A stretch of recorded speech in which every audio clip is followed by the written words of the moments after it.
now we do have on the call, we have two people who have kindly come forward to speak about what's happening in Sri Lanka. We all saw the pictures at the weekend, and I have here a clip of something that's just come out from today. Stuff's happening today that this is a very big in Sri Lanka's history as well. I'm just going to play this video from today. Well, they've made it inside the Prime Minister's office after hours of trying. Tear gas was fired, water cannons, but in the end, the security forces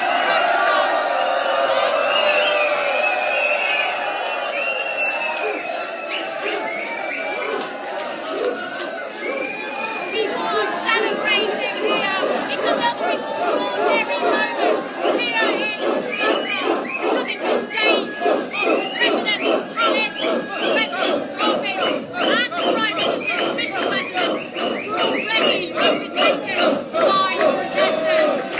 It's really hard to describe this moment. The big question is, what comes next for Sri Lanka? And no one here really knows. Just look at this. Right.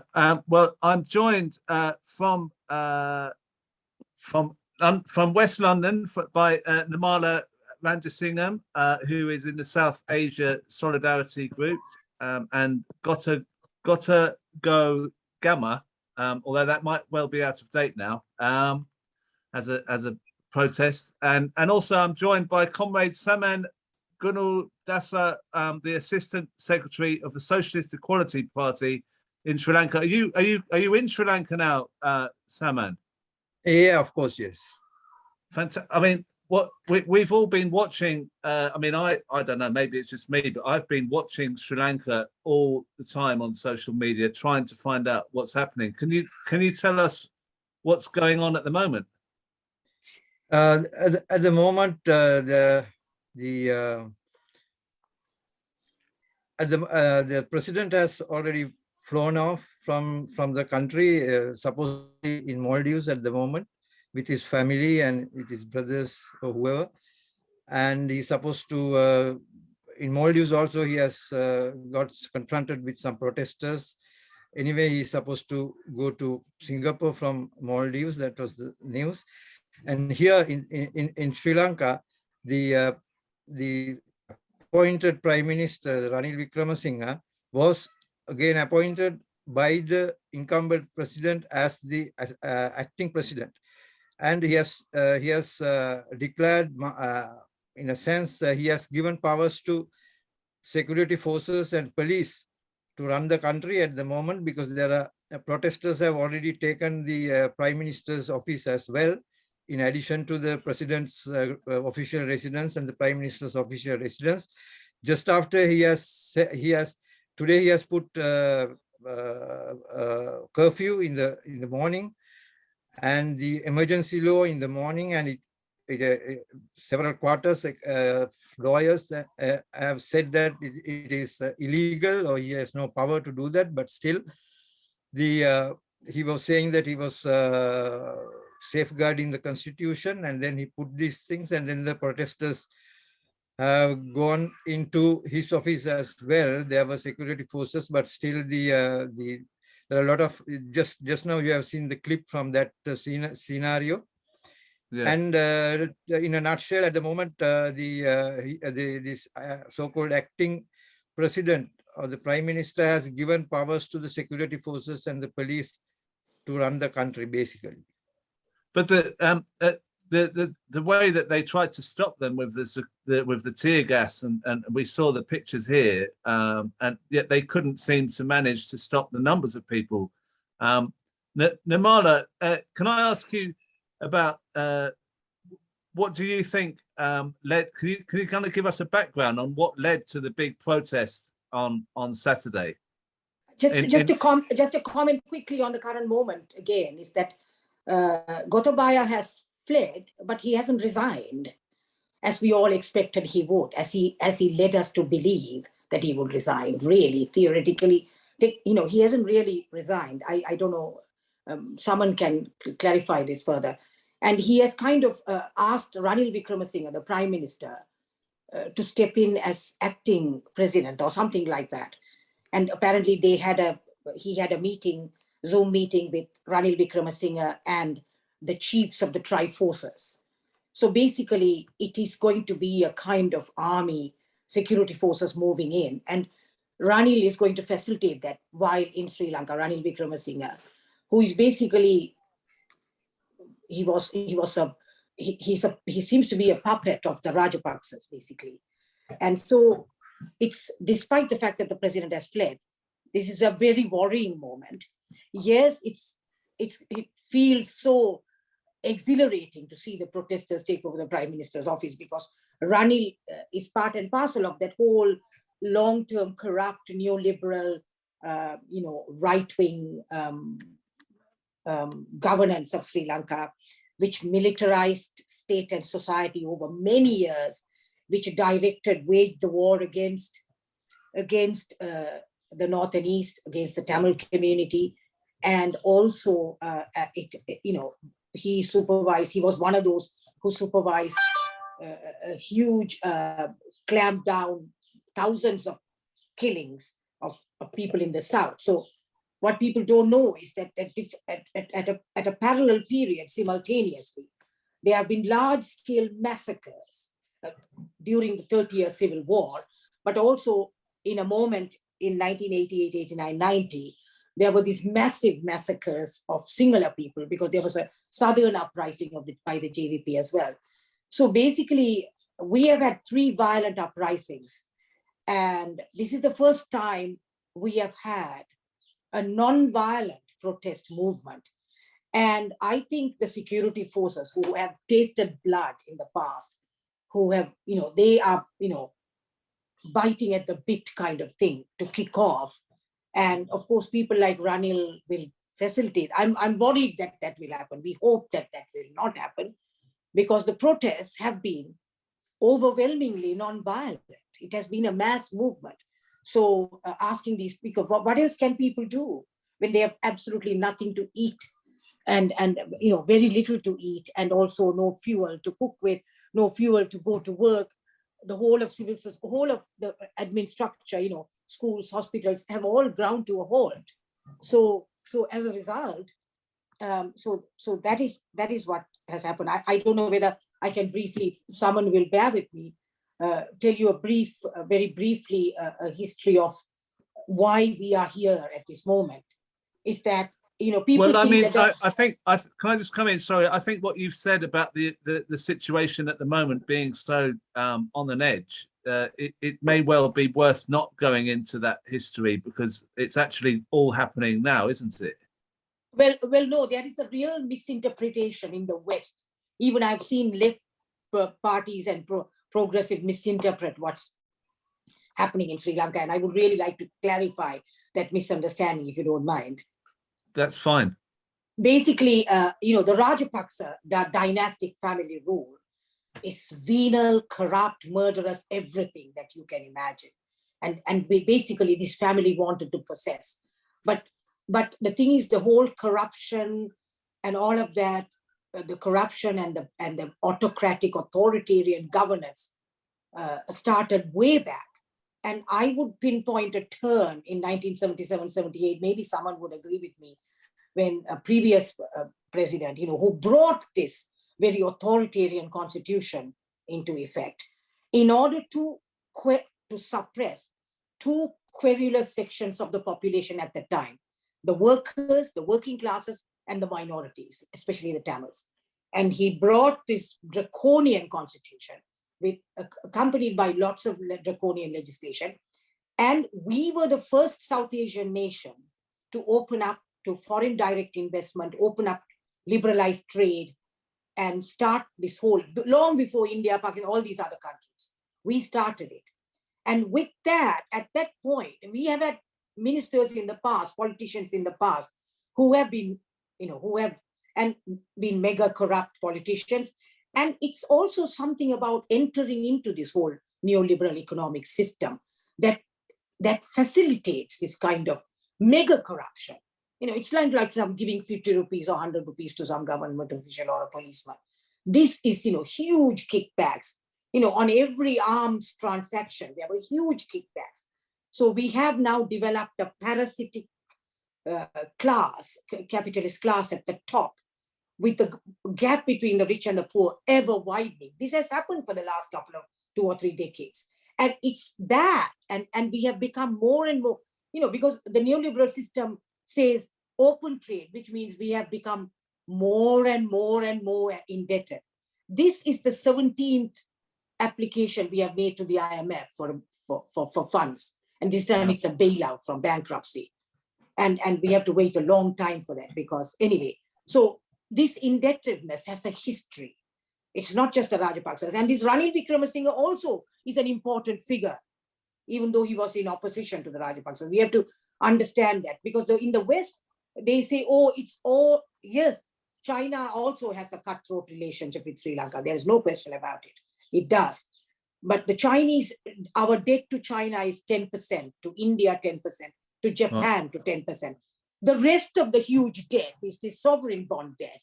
A lot of debt to international capital markets, internet banks in the West, etc., etc. Institutions like BlackRock. We have to think about this. I mean, in this regard, Sri Lanka is not the only country that this is happening to, and it's happening to other countries as well. So this is also part of the equation, the other side of the coin, so to speak. While we have all these corrupt, ethnocentric officials, politicians. One other little point that I want to make before I give way is that Sri Lanka is a Sinhala Buddhist nationalist state. That's what it is. In its conception, that's how it was conceived. And it has always been a majoritarian state that has marginalized minorities of different kinds, religious and linguistic and, other even in, other minorities, right? So therefore, that's why, so it's this whole project of building this neoliberal state has been sort of grafted onto the Sinhala Buddhist nationalist state. There is this close nexus between the two. And to solve the problems of Sri Lanka, solve is a big word, but to get out of this bind, we have to also deal with the ethno-nationalist problem that is the Sri Lankan state. That also has to be simultaneously dealt with. I'm done. Thank you. Look, I'm trying to ask relevant questions, but I think you can both speak and whatever way you'd like to. Saman, would you like to come back in there, and what would you like to say to carry on what's been discussed? I think you're muted. Hold on. You're no, I can't hear you.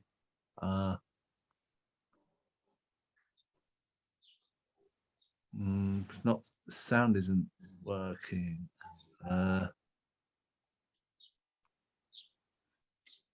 I'll try muting you and then unmuting you. See if that works. Problem is, there are power cuts and disruptions. Is that okay? That's okay. Yeah, you're on. Yeah, can you hear me? I can. Yeah, it's fantastic. I can talk to you from Sri Lanka at all. All right. Yeah, it's good. I would like to catch from the what Nirmala said about the other countries. Of course, the Sri Lanka is a sharpest expression of the global crisis at the moment. But yeah, the Sri Lanka has a unique kind of, if I may say so, the history, and the Nirmala has explained certain view on those.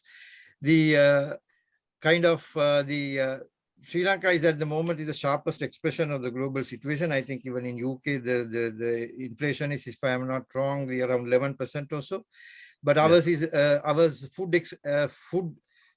food inflation is here 80%. So so you can see the situation here, and then the scarcity of the as he said, the fuel, the cooking gas, the milk powder, the medicines. all these are scarce in the sense that there's no fuel. Basically, there's no fuel. People are on the queues for days, like 5 days, 6 days. They're just waiting with their bikes or their cars or their vans or whatever. So this is the kind of situation here, and it's the sharpest expression, the sharpest global expression here in Sri Lanka. I mean, so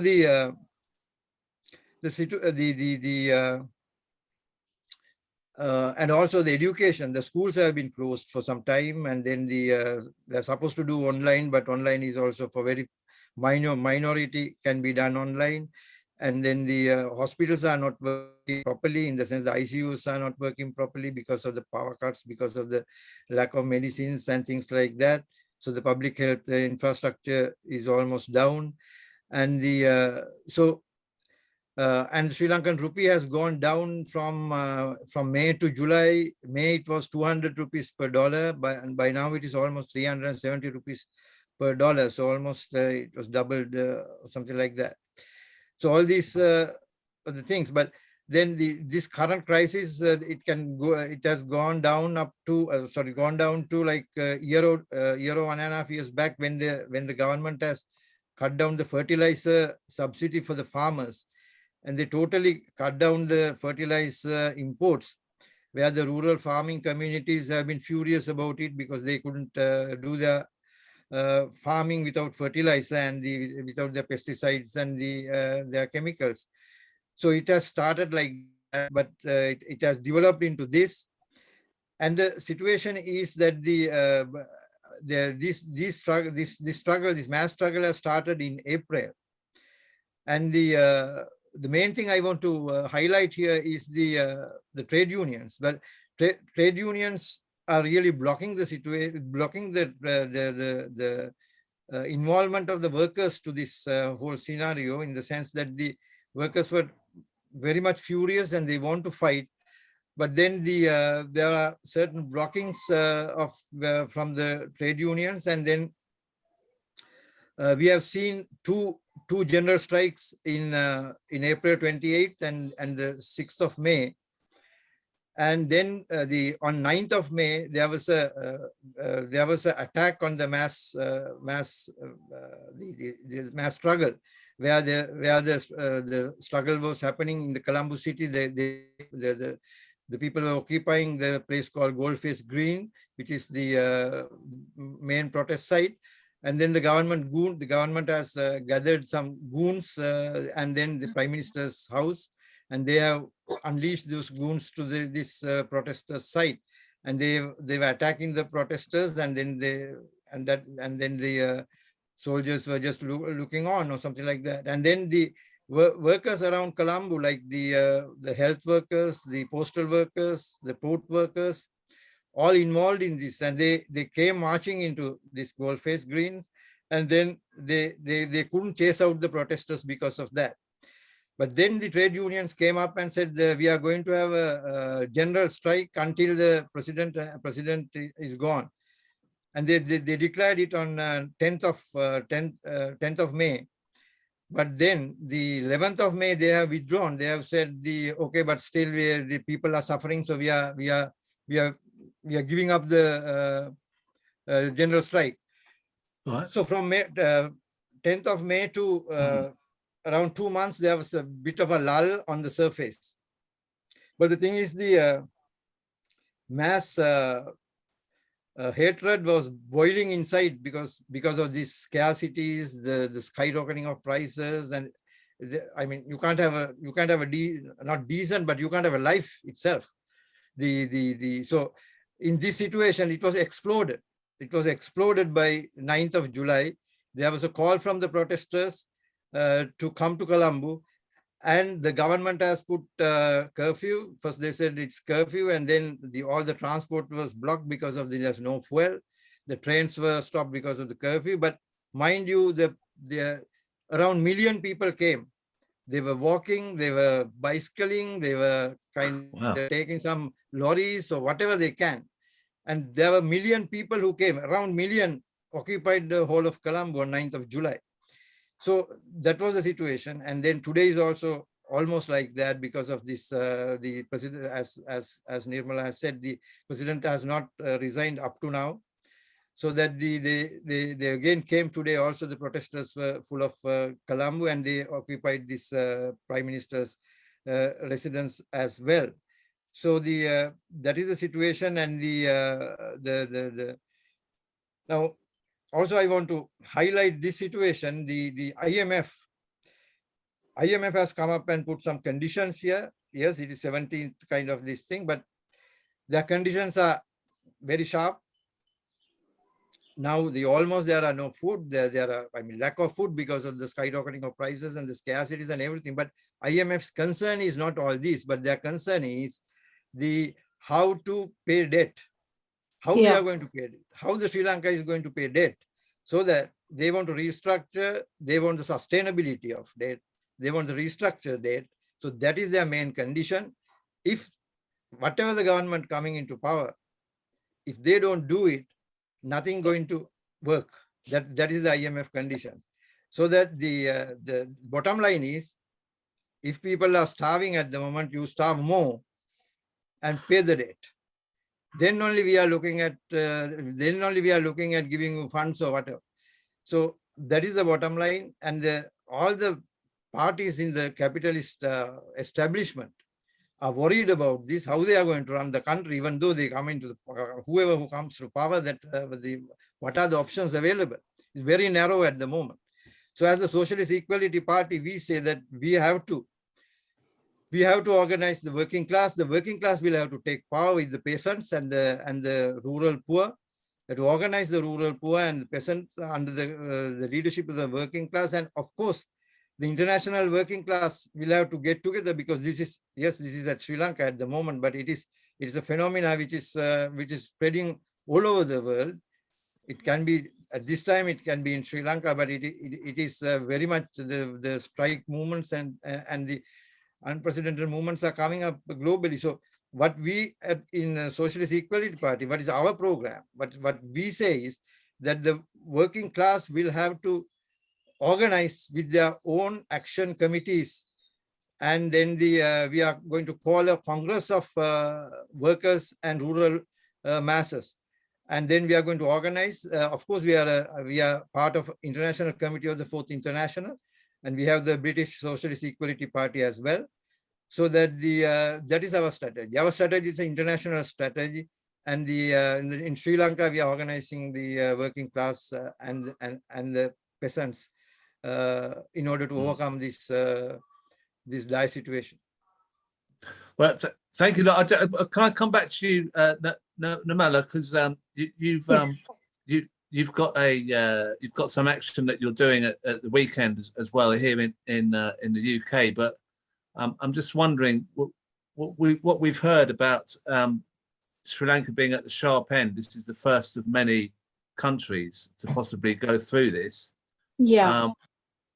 Go ahead. What do you think? Do you think they're going to try to? Are they going to try to fob Sri Lanka off with a new regime and stuff, or do you think this is the moment when the movement, all those millions of people, that million people, have got to? This is the time to get it right and not let them fob people off again with some IMF deal. I fully endorse what Saman said about the IMF. It's all about debt sustainability, because we have defaulted, you see, because we have defaulted. And the sort of neoliberal economists in Sri Lanka, the liberal economists who are surrounding the government, the people in parliament, they have no imagination. They can't think of, because when you're in a situation like this, they have no idea to dig Sri Lanka out of this hole. So they think, oh, we have to one day go back to the capital markets again to borrow again. That's the solution they have. So which means now that we have defaulted, IMF will say, well, you have to prove that you can pay off your debts.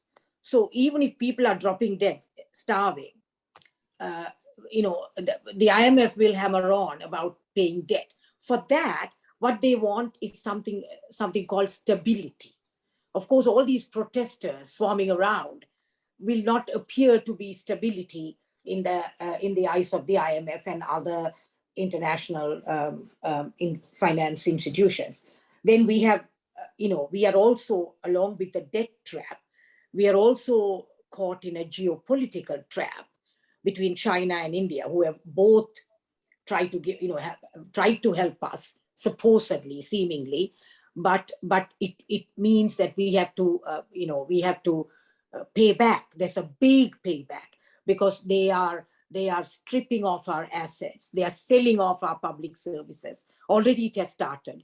And India is purchasing them. Adani is going to walk in, this dreaded Adani, this big conglomerate is going to walk in and take over our energy sector at a very high cost.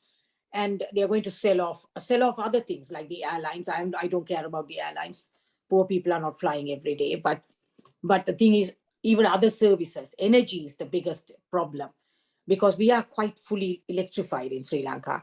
Now, the other thing is, so because of these problems, I really feel that, Sri Lanka is really caught in this pincer movement between the geopolitical arrangement, and the West is also in on it, and through the financial institutions like the IMF.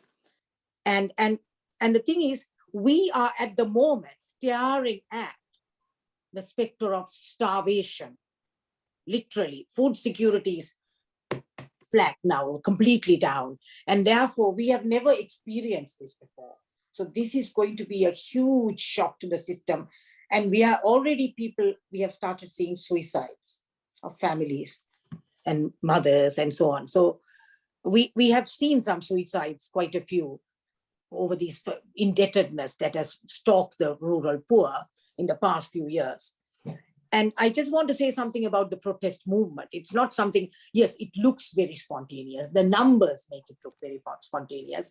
But as someone also said earlier, the farmers, the rural movements against indebtedness, the movements in the north against military land grab and disappearances, extrajudicial killings, they have been happening over the years. And then so it's been simmering underneath. And then now, of course, when the economic collapse hit, then people just exploded on, spontaneously came onto the streets. My big worry is we can go down. If the protesters prevail, we don't know, they may not prevail immediately. The protesters are organized by an assorted group of left organizations, and also the unions are there, and that's one thing. If they don't prevail, then we will see a very stark right-wing military turn in the country. So we are at that kind of fork, I think. So that is what is really terrifying at the moment. As far as we are concerned, ever since the crisis started, Gota Go Gama London has been organizing. We started on the 30th of April, and then we had a continuous 2-week-long protest every day at Parliament Square. And then we have been protesting intermittently. And all different nationalities are involved in it. Sinhalese, Tamils, and Muslims, very actively in the forefront. I am a Tamil myself from the north. And we are having this march on Sunday, the 17th, starting from the Sri Lanka High Commission to Trafalgar Square. And we are calling on all those people who want to show Sri Lanka solidarity to join us. It is at 1 p.m. Crispin, I can send you the leaflet, the flyer. I don't know how to do it while I'm chatting to you. And maybe you can put it along with this. Yeah, if you can send me it, I'll try to send it. I will send you the flyer. So we want everyone and anyone to come and march with us on this. And, when Gotabaya fled, it was going to be, we were saying the struggle is beginning only now because we are aligned with the protesters in the Aragale, or the struggle, so to speak, the Gota Gogama in Galle Face. And basically we were saying the struggle is beginning because it's not just, because what is happening is, I think someone would agree here, the people in parliament are a bit clueless. They all subscribe to this neoliberal economic thinking. And they don't have a way, and there's a political crisis. There are twin crises, an economic crisis and a political crisis, and they are basically jockeying for power amongst themselves. as to who has to come into power next. And so that is the conversation that is happening in Parliament. It's utterly helpless, unhelpful to deal with the current economic situation. So basically, the people's struggle movement, basically, or the significant section of the people who are leading the protest want, and also many of the unions want to establish people's councils around the country to get rid of this current really obscenely undemocratic constitution, which heaps all powers in this one office, the president. And that's why this Gotabaya has been able to commit such levels of corruption, commit murder and mayhem, change everything to his advantage, appoint illegal commissions and, pardon his mates who have murdered and imprison others, human rights defenders at will. So all of that has to change. The constitution has to change. It has to be a new people's constitution. We want a proper taxation system which will tax the super rich.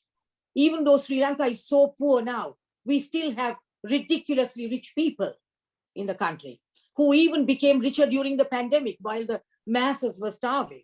So we don't have a system that taxes them properly. So all of these new reforms have to be brought in. And the people have now taken over the sovereignty of the country. Because the rulers stand thoroughly discredited. But how, the mechanism of how to do that.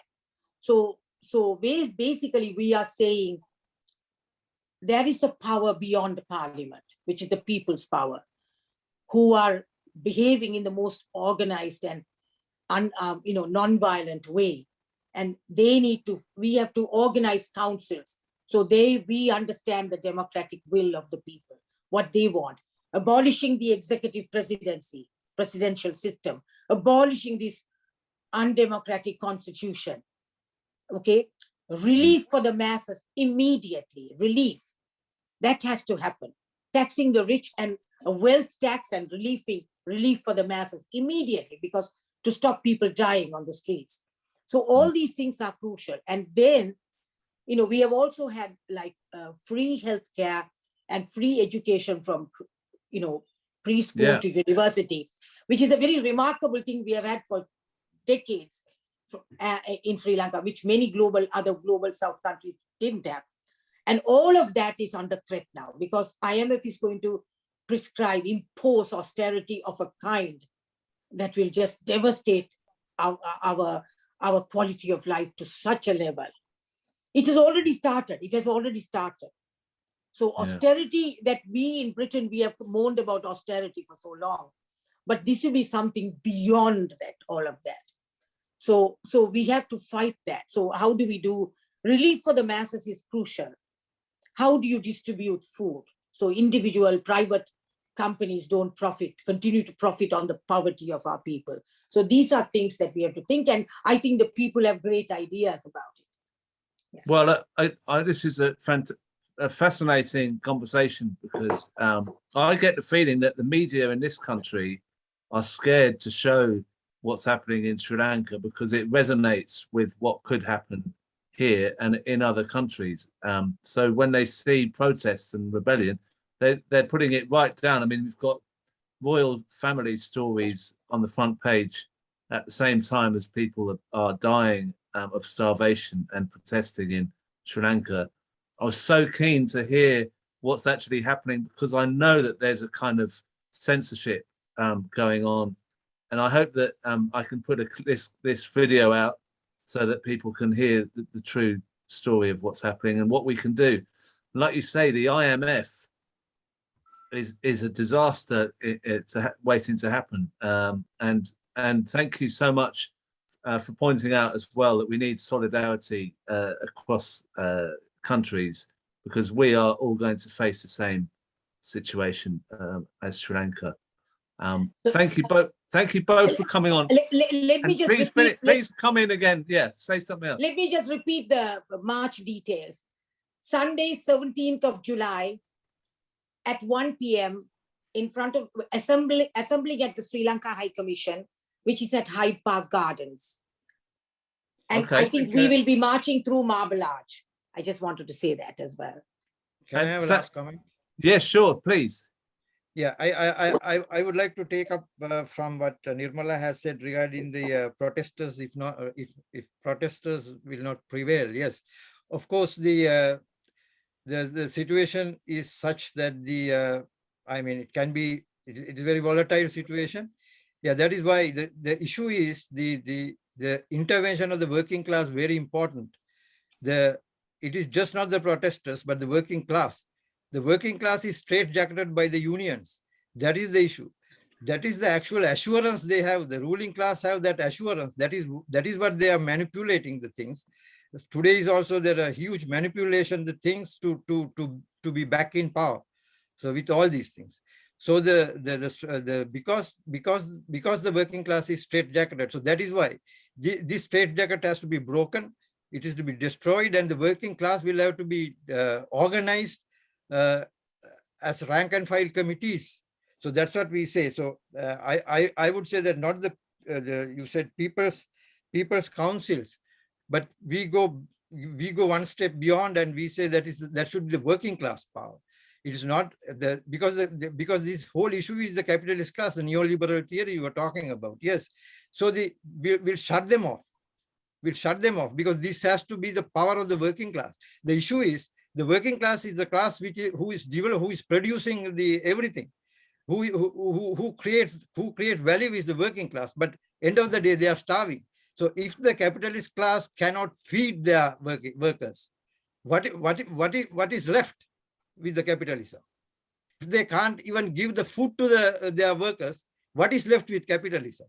So we have to shut them off. We have to kick them off. So that is our program. So in order to do that, we have to organize internationally. That is what we are saying. That has to be international. The workers are not responsible for the debt. This debt has been taken by the capitalist class for their profiteering, to attract the huge capital into the country, to have their fancy things, to have the corruption and everything. That is debt actually. So they are trying to put this debt onto the working class. They are trying to crush the working class with debt. The IMF is the agent of the international finance capital, and they want to squeeze the masses and get this debt out. But we will oppose it. We will oppose it with the international working class. So we want your support, Crispin. We want your support. Please mobilize the British working class behind the Sri Lankan situation. So take this message to the British working class, and we say that we are going to cancel all the loans. The big banks are going to be nationalized under the workers' power, and the jobs and things like that can be created with that. These are the socialist policies, but we can't do it alone in Sri Lanka. But we need the working class support internationally. So we need your support. We need your intervention. Thank you so much. We will all be joining in massive swimming pools across the country here in the UK. We will be following that example and supporting you in that way. I think we should have an international swimming day in honor of Sri Lanka, and we could possibly do that in the next couple of weeks. I'm sure we'll all be whatever the way that please take the message and take, because we have our own party in that is the Socialist Equality Party, the British section of the ICFI, International Committee of the Fourth International. Our organ is World Socialist website that can be reached from wherever you are in the world, so that you can always read about this. You can always read about Sri Lanka and what is happening in here and what is our strategy. So we appeal that we need support. Please come up with your support. That is the International Solidarity, International Workers Alliance. That is what we need at the moment. Okay, well, thank you very much. And I'm pleased that we could talk to you for so long from Sri Lanka, knowing the power cuts. At the moment, it's power cut. That's why my background is dark. It's power cut already. Oh, yeah. Oh, yeah. Wow. Is that on a, so you're on a generator? I'm on a battery power. Oh, wow. Wow. Incredible. Thank you so much for coming on, using your battery. Thank you. Thank you very much, Nirmala. And I've got your message. I'll put that on Facebook and social media and share that around. the Yeah. flyer for Sunday. Yeah. Thank you. Solidarity to you both. Thank Thank you you. very much. Thank you Thank for you. having me. Thank Thank you. you for having us. Yes.